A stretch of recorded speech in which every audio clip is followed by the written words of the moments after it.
سلامونه قدرمنو لیدونکو ښه راغلاست درته وایم. پام وکړئ زموږ د نن ورځې دوو مهمو او عاجلو خبرونو ته.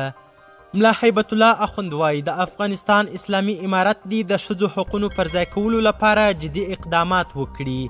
د افغانستان اسلامي امارت مشر ملا هیبت الله د هیواد ټولو قومي مشرانو، دیني عالمانو او اړوند چارواکو ته امر کړی چې د ښځو د حقونو د ځای پر ځای کولو لپاره جدي اقدامات وکړي. په فرمان کې ویل شوي چې د میړه له وفات وروسته کونډه ښځه د خپل برخلیک د ټاکلو لپاره د خپل اختیار څښتنه ده او د شرعي اصولو سره سم د بل خاوند د کولو یا نه کولو په اړه پریکړه کولی شي. په فرمان کې له هغو نارینه‌وو څخه چې څو ودونه لري غوښتنه شوې چې د ټولو ترمنځ عدالت مراعات کړي. په فرمان کې حج اوقاف وزارت، اطلاعات او فرهنګ وزارت او سترې محکمې ته امر شوی چې د ښځو د حقونو د تأمین او پر دوی باندې د ظلمونو د مخنیوي لپاره د شریعت د اصولو سره سم کوټلي ګامونه واخلي. او بل خبر دا چې حمید کرزی وایي نړیوال دې له طالبانو سره تعاملاتو ته ادامه ورکړي.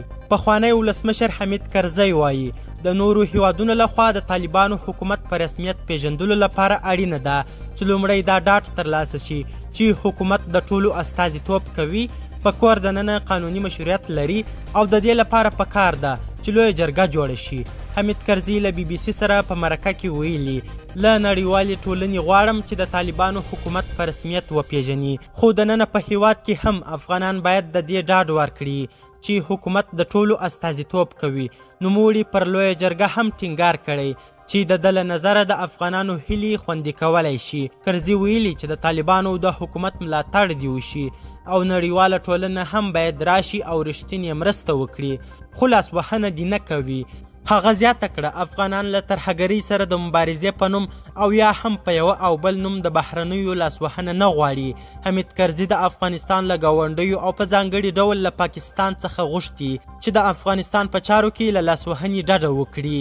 کرزي په دغه مرکه کې دغه راز ویلي چې د امریکایانو لخوا د بي پیلوټه الوتکو د عملیاتو مخالف دی او که امریکایان افغانستان کې پوځي عملیات کوي نو دا ډیر ناسم کار دی. قدرمنو لیدونکو زیاته مننه چې ویډیو مو تر پایه وکتل. زموږ مشال پریس چینل سبسکرایب او ویډیو در سره شیر کړي. تر بیا او بلې ویډیو د الله په امان.